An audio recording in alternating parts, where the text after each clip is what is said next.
Hello everyone, menstrual cycle hormones को concise करते हैं। लेट्स अंडरस्टैंड डे 1 है मेंस्ट्रुअल साइकिल का।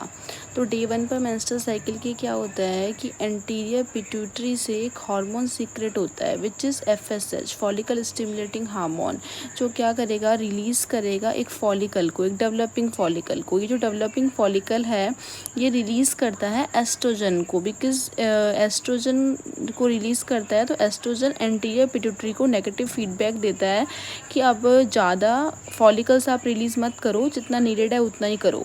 ठीक है, तो एस्ट्रोजन क्या करेगा, नेगेटिव फीडबैक देगा एंटीरियर पिट्यूटरी को कि आप बस ठीक है इतना ही फॉलिकल करो। अब ये जो फॉलिकल है, बिकॉज ये डेवलपिंग फॉलिकल है, तो ये क्या करेगा कि डेवलप होकर के ये 12 से 13 दिन लेगा और ये डेवलप फॉलिकल बन जाएगा। अप्रॉक्स 13th डे ये बन जाएगा ग्राफियन फॉलिकल। इसको अपन बोलेंगे फिर ग्राफियन फॉलिकल।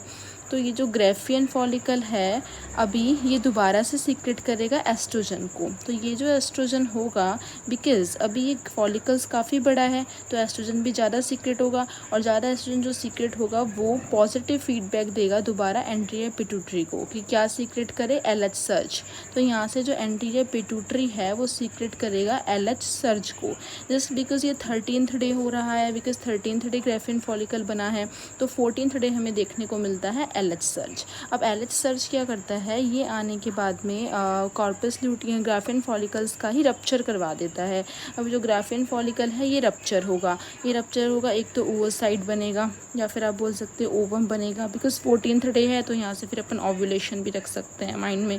तो सेकेंडली बनेगा ग्राफियन फॉलिकल से एक तो ओवम बना और एक ये स्ट्रक्चर बनी, इसको अपन बोलते हैं कार्पस ल्यूटियम।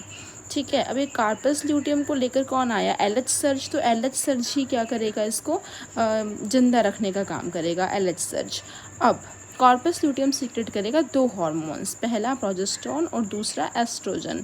आपको पता है कि प्रोजेस्टेरोन का काम क्या है, प्रेगनेंसी को मेंटेन करना, एंडोमेट्रियम को मेंटेन करना, और अगर एंडोमेट्रियम की थिकनेस अगर मेंटेन रहेगी तो हमारा क्या रहेगा, प्रेगनेंसी रहेगी। ठीक है, और एस्ट्रोजन क्या करता है यहाँ पर, एस्ट्रोजन अब दोबारा से नेगेटिव फीडबैक देता है एंटीरियर पिट्यूटरी को, नेगेटिव फीडबैक देता है, और जिससे क्या होगा कि LH जो है, LH सर्ज जो है, इसमें क्या होगी, कमी आएगी। LH के अंदर अगर कमी आई तो LH क्या कर रहा था, LH प्रोजेस्टेरोन को मेंटेन कर रहा था, प्रोजेस्टेरोन एंडोमेट्रियम को कर रहा था। बिकॉज LH कम हो गया तो एंडोमेट्रियम का डिजनरेशन हो जाएगा स्टार्ट, और अगर एंडोमेट्रियम का डिजनरेशन हो जाएगा तो होगी ब्लीडिंग, और ब्लीडिंग को अपन बोलेंगे फिर menstrual cycle. Okay, I hope you understand.